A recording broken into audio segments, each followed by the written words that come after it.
नमस्कार प्यारे विद्यार्थियों।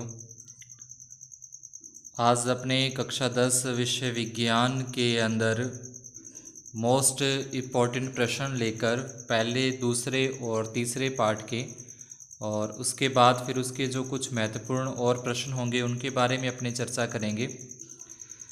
तो तीन तीन चैप्टरों को अपने लेते हुए पूरा का पूरा सिलेबस रिवीजन करते हैं। पहला अपना पाठ है रासायनिक अभिक्रिया एवं समीकरण, और ये कुल अपना पाठ जो है वो अपने को पता है कि 8 नंबर का आएगा। इसमें से कुल 4 प्रश्न होंगे, एक वस्तुनिष्ठ आएगा, एक लघु आएगा और एक दीर्घ आएगा। तो पहला प्रश्न, नीचे दी गई अभिक्रिया के संबंध में कौन सा कथन सत्य है। इसमें लिखा है सीसा जो है अपचयित हो रहा है, कार्बन डाइऑक्साइड उपचयित हो रहा है, कार्बन उपचयित हो रहा है या लेड ऑक्साइड अपचयित। तो इसके लिए अपने को पहले अपचयन और उपचयन के बारे में जानकारी होनी चाहिए। ऑक्सीजन का निकलना, ठीक है, ऑक्सीजन का निकलना जो होता है वो अपचयित हो जाएगा, ऑक्सीजन का जुड़ना उपचयित हो जाएगा। तो इस तरीके से तो यहाँ पे देखें, सीसा जो है, शीशे में से यहाँ से ऑक्सीजन निकल रहा है, ऑक्सीजन निकल रहा है तो अपने यहाँ पे हो जाएगा, इसका अपचयन हो जाएगा। और कार्बन के अंदर ऑक्सीजन जुड़ रहा है तो इसका क्या हो जाएगा, अपने उपचयन हो जाएगा। तो 1 नंबर और 2 नंबर ये अपना सही आंसर होगा। इसके बाद सेकंड प्रश्न के अंदर पूछा है कि ऊपर दी गई अभिक्रिया किस प्रकार की है। संयोजन अभिक्रिया है कि द्विविस्थापन अभिक्रिया है कि वियोजन है कि विस्थापन है। तो इसका अपना सही आंसर हो जाएगा विस्थापन अभिक्रिया। तीसरा है लोहा चूर्ण पर तनु HCl डालने से क्या होता है, सही विकल्प चुनें। तो इसमें H2SO गैस निकलती है। चौथा प्रश्न है प्रकाश संश्लेषण अभिक्रिया में कौन सी गैस मुक्त होती है। तो प्रकाश संश्लेषण में CO2 गैस मुक्त होती है। पांचवा प्रश्न है किस रासायनिक अभिक्रिया में पदार्थ जिनमें रासायनिक परिवर्तन होता है उन्हें क्या कहलाते हैं। तो रासायनिक परिवर्तन किसके अंदर होता है, तो रासायनिक परिवर्तन है वो अभिकारक के अंदर होता है। इसके बाद प्रश्न संख्या 6 है Mg+O2 MgO मैग्नीशियम के दहन की अभिक्रिया किस प्रकार की अभिक्रिया का उदाहरण है। तो ये संयोजन अभिक्रिया का उदाहरण है। जब दो मिलकर एक नया उत्पाद बनता है तो संयोजन आ जाएगा। सातवां प्रश्न है रासायनिक समीकरणों को संतुलित करने की सामान्य विधि। तो हिट एंड ट्रायल विधि है समीकरणों को संतुलित करने की। आठवां प्रश्न है कंकाली समीकरण किसे कहते हैं। तो ये अपना आ जाएगा इसका उदाहरण, जब अभिकारकों व उत्पादों को रासायनिक सूत्र के रूप में लिखकर रासायनिक समीकरणों में प्रदर्शित किया जाता है, ऐसा समीकरण कंकाली रासायनिक समीकरण कहलाता है। नौवां प्रश्न है दानेदार जस्ते पर तनु सल्फ्यूरिक अम्ल मिलाने पर कौन सी गैस मुक्त होती है। तो दानेदार जिंक मतलब जस्ता हो गया, सल्फ्यूरिक अम्ल यानी कि H2SO हो गया, H2SO4। कौन सी गैस, तो यहाँ से H2 गैस क्या होती है, मुक्त होती है। इसके बाद 10वां प्रश्न है कोयले का दहन किस प्रकार की अभिक्रिया है। तो कोयले का दहन जो है वो संयोजन अभिक्रिया है, ये इसका उदाहरण आ जाए कोयले के दहन का। 11वां प्रश्न है इंपॉर्टेंट है संयोजन अभिक्रिया को उदाहरण सहित समझाइए। तो ऐसी रासायनिक अभिक्रिया जिसमें 2 या 2 से अधिक अभिकारक मिलकर एकल उत्पाद का निर्माण करते हैं संयोजन अभिक्रिया कहलाती है। ये इसका हो जाएगा अपना उदाहरण हो जाएगा। इसके बाद एक उदाहरण इसके नीचे ये भी अपने लिख सकते हैं। उसके बाद अगला प्रश्न है अपना 12वां ऊष्माक्षेपी अभिक्रिया। ऊष्माक्षेपी रासायनिक अभिक्रिया किसे कहते हैं। तो 2 अपने सुनी होगी, ऊष्माक्षेपी और ऊष्माशोषी। ऐसी रासायनिक अभिक्रिया जिनमें उत्पाद निर्माण के साथ साथ ऊष्मा भी उत्पन्न होती है, तो जिसमें ऊष्मा उत्पन्न होती है उसे कहते हैं ऊष्माक्षेपी रासायनिक अभिक्रिया। और जिसमें ऊष्मा अपने को देनी पड़ती है या ऊष्मा ग्रहण करती है वो ऊष्मा शोषी होती है, शोषण करती है जो ऊष्मा का। तो ये इसका आ जाएगा प्राकृतिक गैस का दहन, ये इसका उदाहरण लिख सकते हैं अपने। दूसरा ये कि श्वसन भी एक ऊष्माक्षेपी अभिक्रिया है, ये भी अपने को प्रश्न पूछ सकते हैं कि श्वसन एक ऊष्माक्षेपी अभिक्रिया क्यों है, समझाइए। तो इसमें लिखते हैं क्योंकि हम जानते हैं कि भोजन के पाचन की क्रिया के समय खाद्य पदार्थ छोटे छोटे टुकड़ों में टूट जाते हैं, जैसे चावल, आलू, ब्रेड कार्बोहाइड्रेट होता है।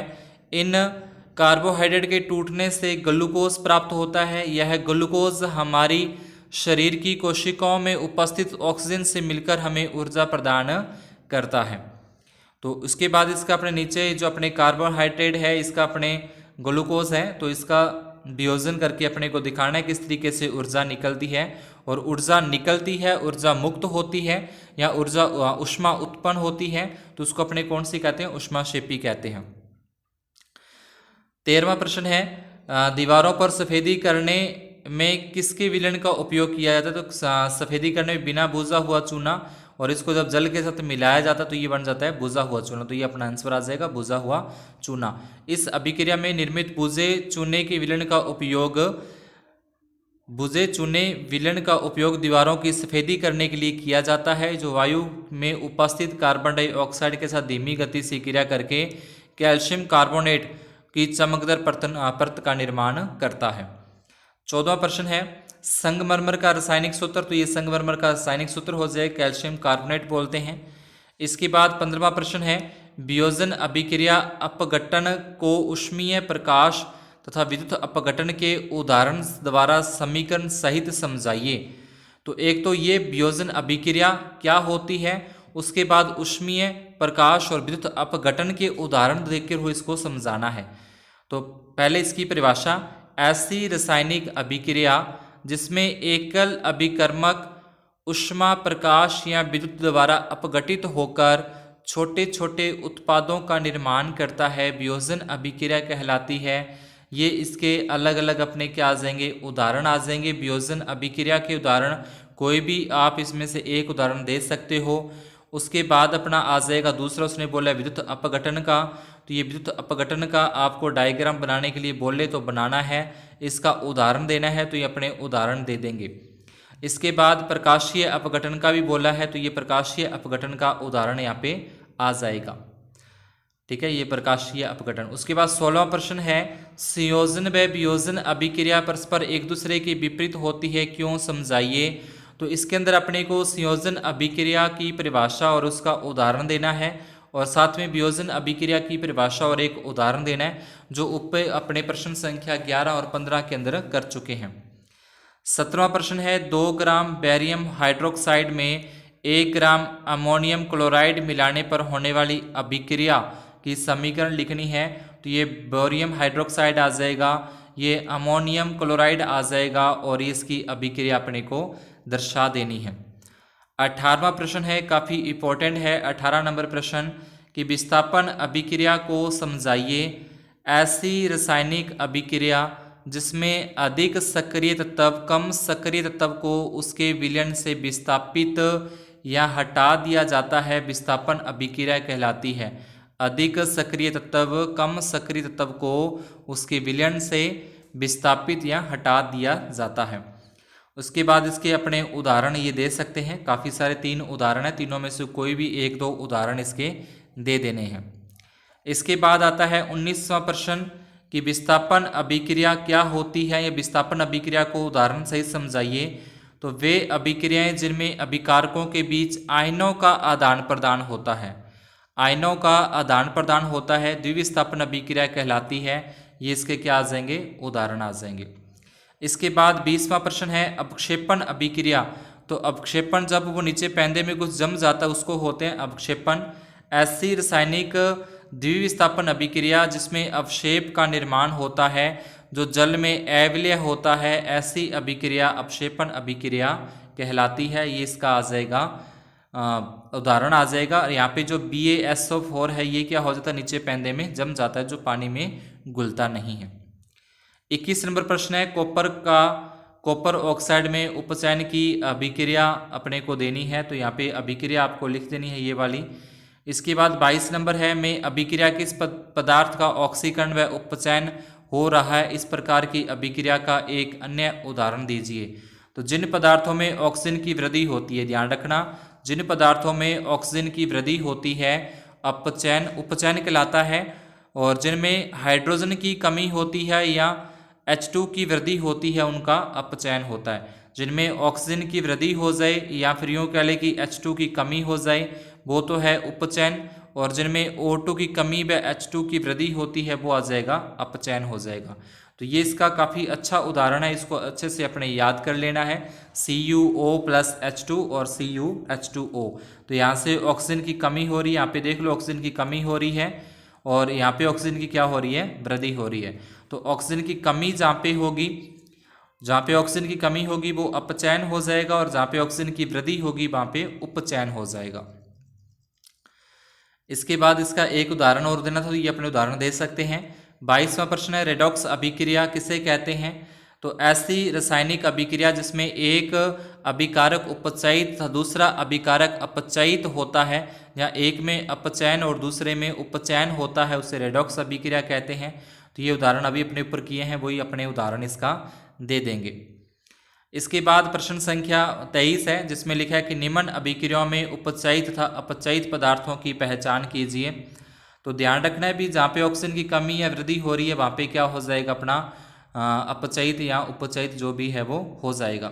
तो पहला देखें अपने पहले में, यहाँ से क्या हुआ कि जो O2 था, यहाँ पे ऑक्सीजन है नहीं, यहाँ पे ऑक्सीजन की वृद्धि हो रही है, यानी कि ऑक्सीजन की वृद्धि हो रही है, तो ये अपना आ जाएगा उपचयित होकर Na2 बनाता है।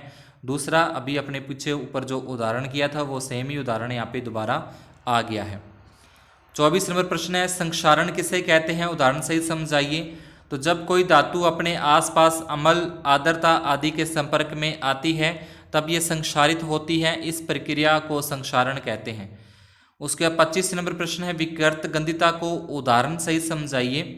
तो इसका उत्तर अपने को लिखना है, वसा युक्त अथवा तेलीय खाद्य सामग्री को लंबे समय तक रखने से वह उपचयित होकर विकृत गंधित हो जाते हैं, जिसके कारण उनका स्वाद तथा गंध बदल जाते हैं। प्राय तेलीय तथा वसा युक्त सामग्रियों में उपचयन रोकने वाले पदार्थ मिलाए जाते हैं। वायुरोधी बर्तनों में खाद्य सामग्री रखने से उपचयन की गति धीमी हो जाती है। इसी कारण चिप्स की थैलियों में N2 गैस जैसे अक्रिय गैस प्रयुक्त होते हैं, ताकि चिप्स का उपचयन न हो सके, उसमें से विकृत गंधिता या किसी प्रकार का गंध या स्वाद न बदल सके। इसके बाद अपना स्टार्ट होता है दूसरा लेसन है, दूसरा पार्ट है ये अम्ल, क्षारक एवं लवण। कुल प्रश्न यहाँ पे 6 प्रश्न आएंगे इस पार्ट में से अपने, एक वस्तुनिष्ठ होगा, 4 जो प्रश्न वो अति लघुत्रात्मक और एक है दीर्घ। तो पहला है, अपच का उपचार करने के लिए निम्न में से किस औषधि का उपयोग करते हैं? अपच का उपचार करने के लिए एंटासिड आ जाएगा। रक्त का पीएच मान होता है, तो रक्त का पीएच मान 7.4 होता है। कोई विलयन अंडे के पिसे हुए कवच से अभिक्रिया कर गैस उत्पन्न करता है जो चूने के पानी को दूधिया कर देती है। चूने के पानी को दूधिया कर देती है, इस विलयन में क्या होगा? तो इस विलयन में जी HCl हाइड्रोक्लोरिक अम्ल होगा। चौथा प्रश्न है, कोई विलयन लाल लिटमस को नीला कर देता है, इसका पीएच संभवतः है।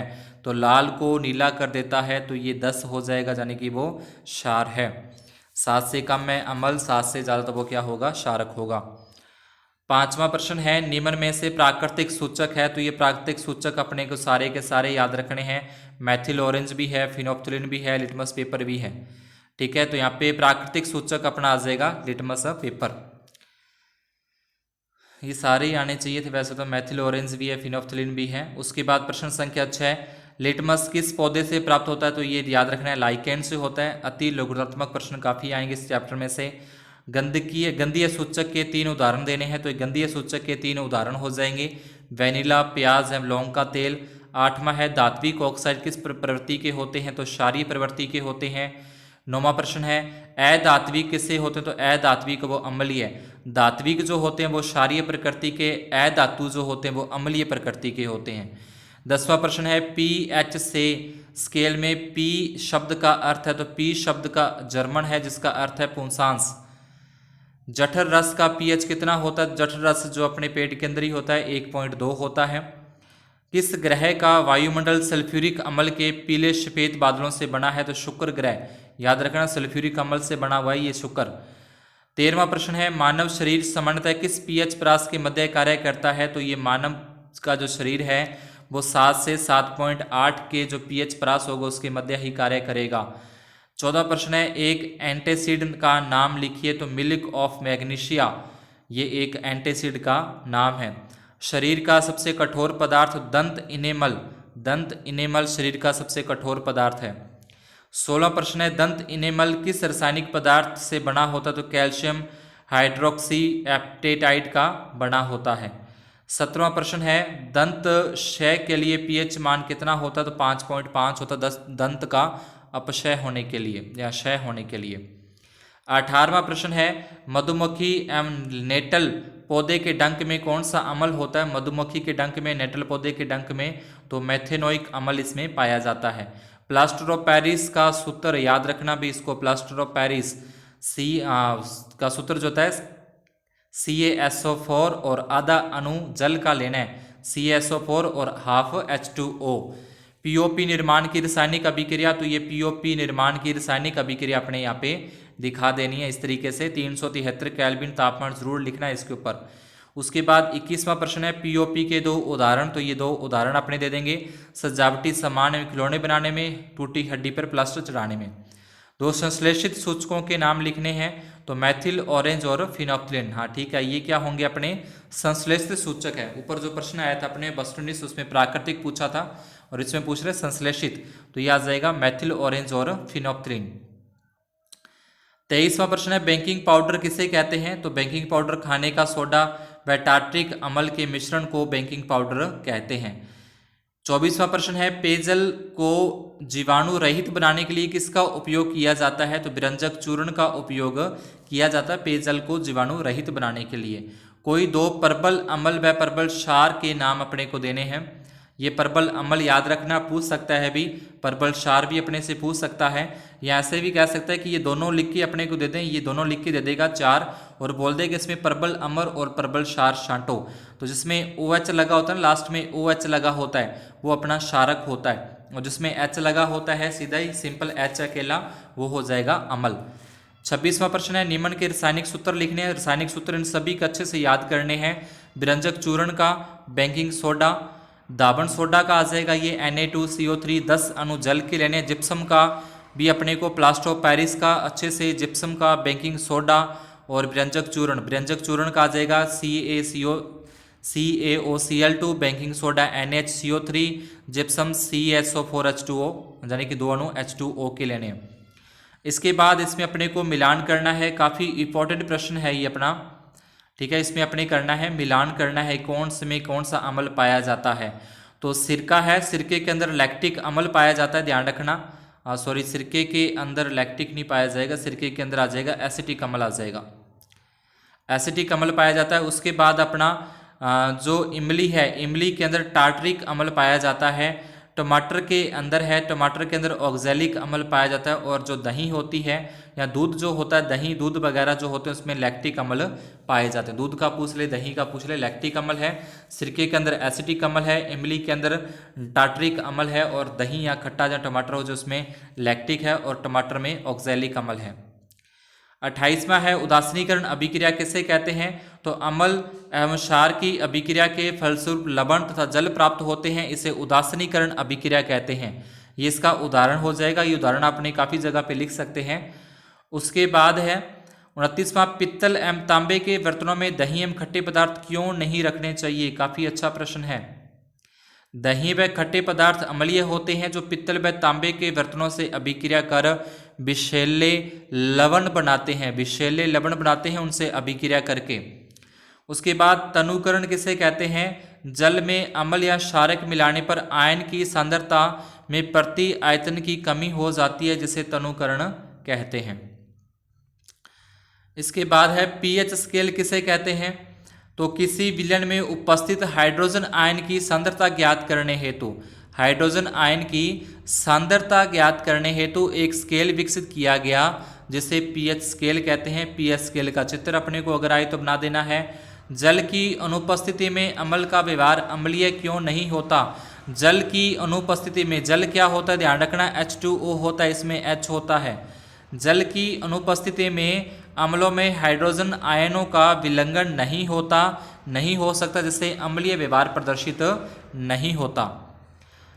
34 नंबर प्रश्न है, कठोर जल को मृदु बनाने हेतु किस सोडियम यौगिक का उपयोग करते हैं? तो सोडियम कार्बोनेट का उपयोग करते हैं कठोर जल को मृदु जल बनाने के लिए। Na2CO3। क्रिस्टलन का जल किसे कहते हैं? तो इसका उत्तर लिखेंगे लवण के एक इकाई सूत्र में जल के निश्चित अणुओं की संख्या को क्रिस्टलन का जल कहते हैं। लवण के एक सूत्र इकाई में जल के निश्चित अणुओं की संख्या को क्रिस्टलन कहते हैं। ठीक है। उसके बाद ताजे दूध का पीएच मान 6 होता है, दही बन जाने पर पीएच के मान में क्या परिवर्तन होगा? जब ताज़ा दूध दही में बदल जाता है तो पीएच का मान कम हो जाता है, क्योंकि दही दूध की अपेक्षा अधिक अम्लीय होती है। जब दही बदलेगा तो पीएच मान कम हो जाएगा, क्योंकि जो दही है वो अम्लीय होती है। इसके बाद 37 नंबर पर प्लास्टर ऑफ पेरिस को आर्द्ररोधी बर्तनों में क्यों रखा जाता है?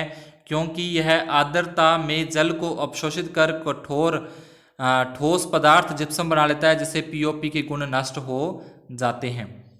38 नंबर है व्यंजक चूर्ण के निर्माण की विधि, समीकरण और इसके दो उपयोग। शुष्क भुजे हुए चूने CaOH की होल्डवाइज पर क्लोरीन की क्रिया से व्यंजक चूर्ण का निर्माण होता है, यानी कि शुष्क भुजे हुए चूने पर क्लोरीन की अभिक्रिया से व्यंजक चूर्ण का निर्माण होता है। तो ये भुजे हुए चूने का सूत्र अपने को याद रखना है, किसकी अभिक्रिया? क्लोरीन की अभिक्रिया Cl2 की, और क्या बन जाएगा? व्यंजक चूर्ण बन जाएगा और साथ में जल का निर्माण हो जाएगा। उसके बाद इसके दो उपयोग अपने ऊपर पढ़ चुके हैं, तो वहाँ से अपने उसको लिख देने हैं। इसके बाद है बेकिंग सोडा बनाने की विधि और इसके उपयोग।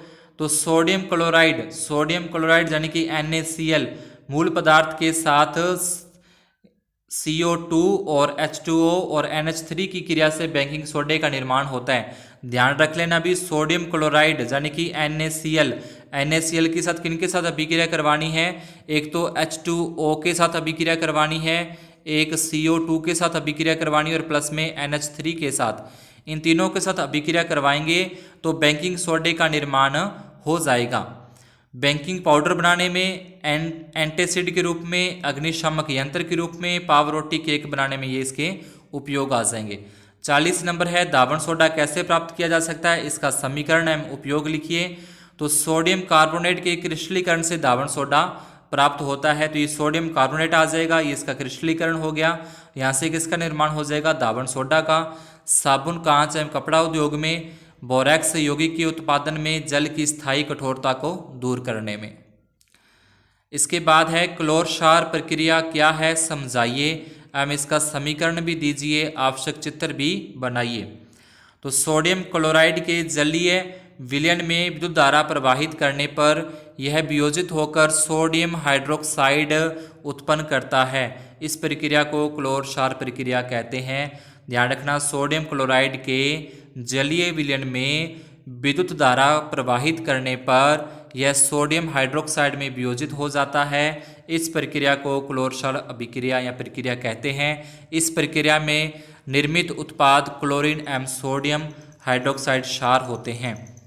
क्लोरीन गैस एनोड पर मुक्त होती है। ध्यान रखना, क्लोरीन एनोड पर और कैथोड पर हमेशा हाइड्रोजन ही होता है।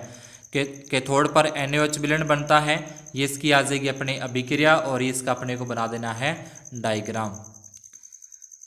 इसके बाद दैनिक जीवन में पीएच के कोई दो महत्व लिखने हैं दैनिक जीवन में। तो दैनिक जीवन में पीएच के दो महत्व अपने लिखें।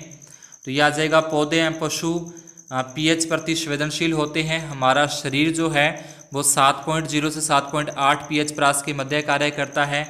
वर्षा जल की पीएच का मान 5.6 से कम होता है तो वह अम्लीय वर्षा कहलाती है। अम्लीय वर्षा जब जल नदी में प्रवाहित होता है तो नदी के जलीय जीवों की उत्तरजीविता कठिन हो जाती है। पीएच मान वर्षा जल का 5.6 से कम होगा तो वह अम्लीय वर्षा हो जाएगी। जो नदियों में जाएगा तो पानी खराब कर देगा, उसमें जो जीव रहेंगे तो वो क्या करेंगे, उसकी जो जीना है वो मुश्किल हो जाए, कठिन हो जाएगा। पौधों एवं जीवों द्वारा उत्पन्न रसायन में आत्मरक्षा, मधुमक्खी का डंक एवं नेटल पादप का डंक एक अम्ल छोड़ता है जिससे दर्द व जलन का अनुभव होता है। डंक मारे गए अंक में बेकिंग सोडा जैसे दुर्बल क्षारक के उपयोग से आराम मिलता है। अगर अम्ल वाले ने डंक मार दिया है तो उस पर अगर अपने क्षार लगा देंगे, क्षार वाली कोई भी चीज़ लगा देंगे तो वो उसमें जल्दी अपने को आराम मिलेगा। अगर क्षार वाले ने काट लिया है तो अम्ल वाला अपने गोली वगैरह ले लेंगे तो उसमें जो है अपने को जल्दी आराम मिलेगा। इसके बाद अपना चैप्टर आता है 3 नंबर चैप्टर है जो धातु और अधातु। तो इसमें भी कुल प्रश्न 4 होंगे, एक वस्तुनिष्ठ होगा और 3 कौन से होंगे, अति लघुत्रात्मक प्रश्न होंगे, एक वस्तुनिष्ठ और 3 अति लघुत्रात्मक। तो पहला है कुल जो पाठ आएगा 7 नंबर का, धातु जो कमरे के ताप पर द्रव होती है पारा आ जाएगा, अधातु जो विद्युत की चालक होती है ग्रेफाइट है, विद्युत तारों की वेल्डिंग के लिए प्रयुक्त मिश्र धातु है, विद्युत तारों की वेल्डिंग के लिए सोल्डर है, सोडियम क्लोराइड के निर्माण में Na+Cl- के मध्य कौन सा आकर्षण बल होता है, तो स्थिर विद्युत आकर्षण बल होता है, स्थिर विद्युत बल। उसके बाद है सिनाबार किस धातु का सल्फाइड ऐसक है, तो मरकरी का है सिनाबार, मरकरी का सल्फाइड ऐसक है। छठा प्रश्न है किस धातु की मिश्र धातु को उन धातुओं का अमलगम कहा जाता है, तो मरकरी को कहा जाता है। पित्तल व कांसा किस धातु की मिश्र धातु है, पित्तल व कांसा किस धातु की मिश्र धातु है, तो पित्तल तो है कॉपर और जिंक का, ध्यान रखना कॉपर और जिंक से पित्तल का निर्माण, कांसा जो है वो कॉपर और टिन से। आठवां प्रश्न है सांद्र हाइड्रोक्लोरिक अम्ल व सांद्र नाइट्रिक अम्ल 3:1 के अनुपात में मिलकर बनाते हैं, तो एक्वा रेंजिया अम्लराज भी। तो ये पूछ सकते हैं कि अम्लराज का निर्माण कैसे होता है, तो इसमें लिख देंगे सांद्र हाइड्रोक्लोरिक अम्ल व सांद्र नाइट्रिक अम्ल 3:1 में लेने पर अम्लराज का निर्माण होता है। नौवां प्रश्न है अभिक्रियाशील धातु को तनु हाइड्रोक्लोरिक अम्ल में डाला जाता है, कौन सी गैस उत्पन्न होगी, निकलती है आयरन के साथ तनु H2SO4 की अभिक्रिया भी लिखनी है। तो यहाँ से पहले तो अपने को हाइड्रोक्लोरिक अम्ल डालेंगे यानी कि HCl डालेंगे, तो सीधी सी बात है कि हाइड्रोजन गैस निकलेगी। तो इसमें पहले तो लिखना है अभिक्रिया धातु को तनु HCl में डाला जाए तो H2 गैस निकलती है, और नीचे इसकी अपने को ये उदाहरण FeH2SO4 FeSO4 और H2 का उदाहरण अपने को दे देना है। उसके बाद 10 नंबर है उभयधर्मी ऑक्साइड क्या होते हैं, दो उदाहरण दीजिए। तो उभयधर्मी ऑक्साइड तो ऐसे धातु ऑक्साइड जो अम्ल या क्षारक दोनों से अभिक्रिया करके लवण तथा जल बनाते हैं उभयधर्मी ऑक्साइड कहलाते हैं, ये इसके हो जाएंगे उदाहरण। 11वां प्रश्न है इलेक्ट्रॉन के स्थानांतरण द्वारा Na2OMmgCl के निर्माण को दर्शाइए। तो अब जो इलेक्ट्रॉन जो अपने बिंदु वाला होता है इलेक्ट्रॉन, उसके तरीके से अपने को यहाँ पे इनका अपने को निर्माण दर्शाना है। तो पहले अपने स्टार्ट करते हैं Na2O का निर्माण। तो अब Na2 का मतलब क्या होगा कि यहाँ पे जो सोडियम के अणु हैं वह 2 हैं, तो सोडियम का जो इलेक्ट्रॉनिक विन्यास जो होता है वो अपना आ जाएगा, यानी कि सोडियम 11 नंबर पे आता है, तो इसका इलेक्ट्रॉनिक विन्यास हो जाएगा 1s2 2p2, इस तरीके से अपन लिखते हैं ना 1s2 2s2 2p6, तो वहाँ से आ जाए 11 होते हैं, 11 नंबर पे आता है। तो ये जो इसका अष्टक पूरा करना है तो अष्टक पूरा अपने करेंगे तो 1s2 2s2 और 2p6, तो ये इसके 10 तो पूरे हो जाएंगे। आगे जैसे अपने आता 3s2 आता है, अब ये तभी पूरा भरा होता जब इसमें 2 के 2 पूरे होते हैं, लेकिन यहाँ पे क्या है एक खाली है, ये इसमें एक ही आएगा, मतलब एक आएगा तो एक खाली है अभी, तो एक खाली है तो ये करेगा इलेक्ट्रॉनों को त्याग देगा, यानी कि यहाँ से एक इलेक्ट्रॉन को त्याग देगा। तो इसको इस तरीके से दिखा देना, ये एक इलेक्ट्रॉन त्याग दिया। और उसके बाद अगर ऑक्सीजन की बात करें अपने जो साथ में ऑक्सीजन लगा हुआ है O लगा हुआ, उसकी अगर बात करें तो ऑक्सीजन अपने को पता है कि किस नंबर पे आता है, ऑक्सीजन अपना आता है 8 नंबर पे आता है। तो यहाँ से इसको अपना अष्टक पूरा करना है 1s2 2s2 2p6, यानी कि यहाँ पे कितने चाहिए उसको 10 चाहिए, ऑक्सीजन के पास होते कितने हैं 8 होते हैं, 2 और चाहिए, 2 वो कौन ले लेगा जहाँ से उसने उसका जो सोडियम जो त्याग रहा है, सोडियम बांध से एक त्याग रहा है, तो एक त्यागने से क्या होगा कि जो ऑक्सीजन है वो ग्रहण कर लेगा, यानी कि सोडियम क्या करेगा, सोडियम एक त्यागेगा, एक इलेक्ट्रॉन त्यागेगा सोडियम। और ऑक्सीजन को कितने चाहिए, ऑक्सीजन को चाहिए 2 चाहिए, ऑक्सीजन को 2 इलेक्ट्रॉन चाहिए, लेकिन सोडियम त्यागेगा एक ही, 2 कैसे पूरा करेगा, तो इसलिए जो सोडियम है उसके 2 अणु लिए जाते हैं, सोडियम के 2 अणु लिए जाएंगे, इस तरीके सोडियम के 2 अणु लेंगे और ऑक्सीजन क्या करेगा 1, तो ये दोनों सोडियम से एक एक ऑक्सीजन जो ऑक्सीजन है वो एक एक इलेक्ट्रॉन ग्रहण कर लेगा, तो इस तरीके से इसका निर्माण होता है। उसके बाद बात करें MgCl2 का निर्माण, तो MgCl2 का निर्माण कैसे होता है, तो Mg का भी अपने को ध्यान रखना है कौन से नंबर पे आता है, तो Mg है वो 12 नंबर पे आता है मैग्नीशियम।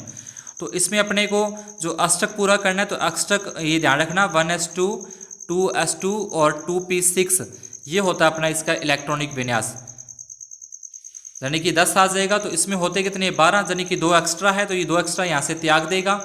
और जो Cl है यानी क्लोरीन है, क्लोरीन किस नंबर पे आता है, क्लोरीन आता है 17 नंबर पे आता है। तो 17 नंबर पे आएगा, तो इसको अपना अष्टक पूरा करने के लिए एक इलेक्ट्रॉन की जरूरत पड़ेगी। अब जो मैग्नीशियम है वो 2 त्यागेगा, मैग्नीशियम 2 त्यागेगा, और क्लोरीन को चाहिए कितना, क्लोरीन को चाहिए 1, लेकिन ये त्यागेगा 2। तो अब ये 2 को ग्रहण करने के लिए, यानी कि 2 इलेक्ट्रॉन पूरे ग्रहण करने के लिए क्लोरीन के कितने अणु लेंगे, अपने क्लोरीन के 2 अणु लेंगे, क्योंकि 2 ग्रहण करने इसलिए क्लोरीन के 2 अणु लिए जाएंगे। तो इस तरीके से इसका निर्माण होता है। इसके बाद 12वां प्रश्न है, सोडियम पोटेशियम लिथियम को तेल के अंदर संग्रहित क्यों किया जाता है, तो ये धातुएं बहुत अधिक अभिक्रियाशील धातुएं हैं, जो वायुमंडल में उपस्थित ऑक्सीजन व नमी से तेजी से अभिक्रिया करते तथा आग पकड़ लेते हैं, अतः वायु से संपर्क तोड़ने के लिए इन्हें मिट्टी के तेल में संग्रहित किया जाता है। निस्तापन में भर्जन में अंतर स्पष्ट कीजिए, तो धातु के कार्बोनेट ऐसा को सीमित वायु की मात्रा में अधिक ताप पर गर्म करने पर यह धातु ऑक्साइड में परिवर्तित हो जाता है, यह प्रक्रिया निस्तापन कहलाती है।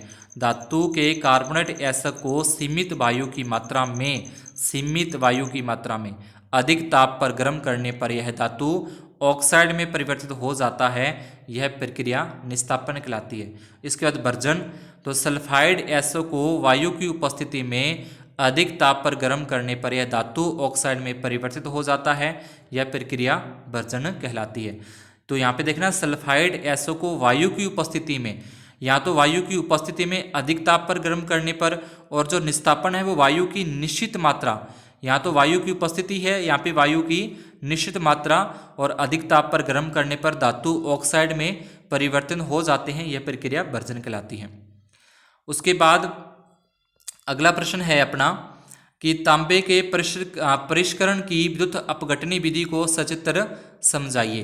तो ये जो विद्युत अपघटनी है तांबे की, ये आ सकता है, तो इसको इस तरीके से अपने को डायग्राम बना के इसको दिखाना है, और नीचे इसका अपने को बता देंगे। इस विधि में अशुद्ध धातु को एनोड तथा शुद्ध धातु की पतली परत को कैथोड बनाया जाता है। जो अशुद्ध होती है वो एनोड पर और शुद्ध होती है वो कैथोड पर।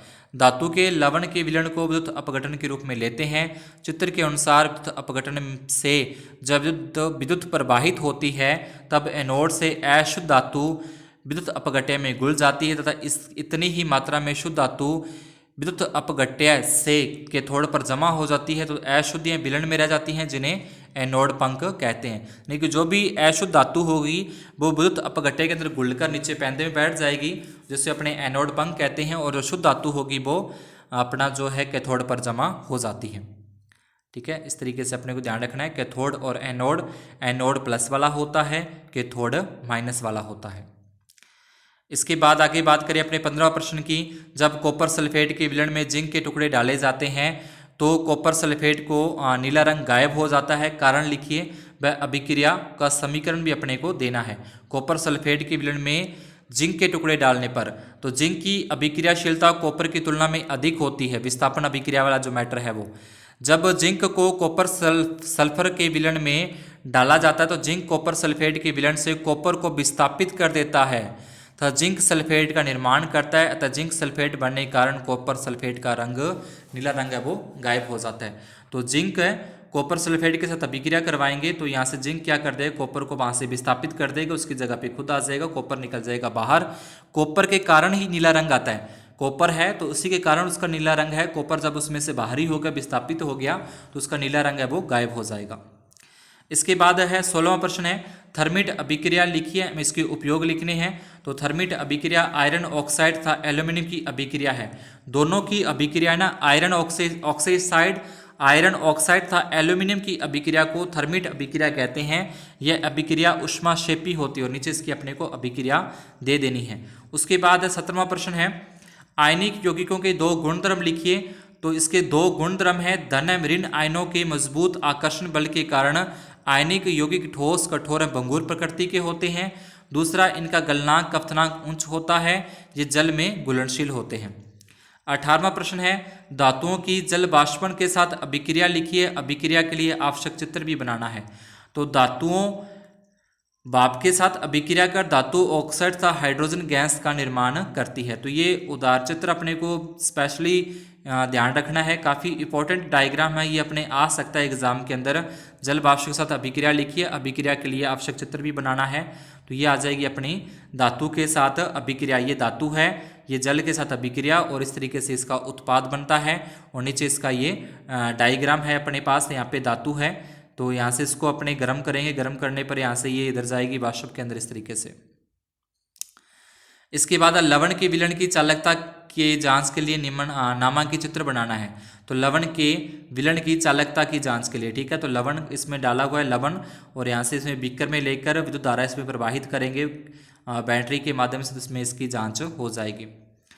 ठीक है, तो ये थे अपने पूरे के पूरे 3 चैप्टर हैं, और इन तीनों चैप्टरों के ऊपर कुछ मोस्ट इम्पॉर्टेंट प्रश्न, तो ये प्रश्न आप एक नज़र में दूर जरूर देखें, जो अपने ऊपर कर चुके हैं उन्हीं में से ये लिए गए हैं, इंपॉर्टेंट है। नीचे दी गई अभिक्रिया के संबंध में कौन सा कथन सत्य है, ये अपने आप को आपको बताना है, ऊपर मैंने बता चुका हूँ। सेकंड भी अपने कर चुके हैं, ठीक है, तो इसको एक बार सीधे अपने कितना का आपको याद हुआ, तो उस आधार पर इसको अपने देखते चलें। लोहा चूर्ण पर तनु अम्ल डालने से क्या होता है, सही विकल्प चुनें। H2SO गैस निकलती है। प्रकाश संश्लेषण अभिक्रिया में CO2 आ जाएगा। विलयन लाल लिटमस को नीला कर देता है, pH हो जाएगा 10 हो जाएगा। कोई विलयन अंडे के पीछे कपस से अभिक्रिया करे गैस उत्पन्न करता है, चूने के पानी का क्या हो जाएगा, HCl होता है। उसके बाद अपने आ जाएगा NaOH 10 ml विलयन HCl के 8 ml विलयन पूर्णतः उदासीन हो जाता है। यदि हम NaOH को उसी के विलयन यानी कि 20 मिलीलीटर ले लें तो इसे उदासीन करने के लिए HCl के उसी विलयन की कितना मात्रा की आवश्यकता होगी। उसके बाद है अपच का उपचार करने के लिए निम्न में से किस औषधि का उपयोग करते हैं, तो ये अपने को प्रति अम्ल का उपयोग करते हैं। 9 नंबर है, निम्न में से कौन सा युगल विस्थापन अभिक्रिया प्रदर्शित करता है। विस्थापन अभिक्रिया अपने को दिखानी कौन सा प्रदर्शित करेगा। उसके बाद लोहे के फ्राइंग पैन को जंग से बचाने के लिए निम्न में से कौन सी विधि उपयुक्त करेंगे। लोहे को जंग से बचाने के लिए उस पर क्या लगाया जाता है वो अपने को बताना है। 11वां प्रश्न, कोई धातु ऑक्सीजन के साथ अभिक्रिया कर उच्च गलनांक वाला यौगिक निर्मित करती है, ये यौगिक जल में विलय है, तो तब क्या हो सकता है। खाद्य पदार्थ के डिब्बों पर जिंक की बजाय टिन का लेप किया जाता है, क्योंकि टिन की अपेक्षा जिंक का गलनांक अधिक होता है, टिन की अपेक्षा महंगा होता है। यो भी है इनके आंसर अपने को देने हैं। इसके बाद रिक्त स्थान आ जाएंगे। दानेदार जस्ते पर तनु H2SO4 अम्ल की अभिक्रिया, तो ये अपने को एक नज़र में निकाल लेने हैं सारे के सारे। उसके बाद आते हैं अति लघुतरात्मक प्रश्न है कि उत्तर एक शब्द या एक पंक्ति में अपने को देने हैं, तो मैं जल्दी से इसको देख लेना। अगर अपने को देखने हैं तो वीडियो को पॉज करके रोक करके और इनके जो आंसर आप अपने देख लेना, इनके प्रश्नों के उत्तर हैं। इसके बाद खंड ब, तो ये प्रश्न संख्या 4 से 16 तक है। प्रत्येक जो प्रश्न है वो 2 अंक का होगा। तो ये जो गहरे काले के अंदर है ये काफ़ी इंपॉर्टेंट प्रश्न है, अपने को ध्यान रखना, ठीक है। तो ये अपने प्रश्न अच्छे से याद करके जाने हैं। उसके बाद ये सारे के सारे प्रश्न उभयधर्मी ऑक्साइड हो गया, एनोडीकरण हो गया, एग्वोरेजिया का संक्षिप्त टिप्पणी लिखिए।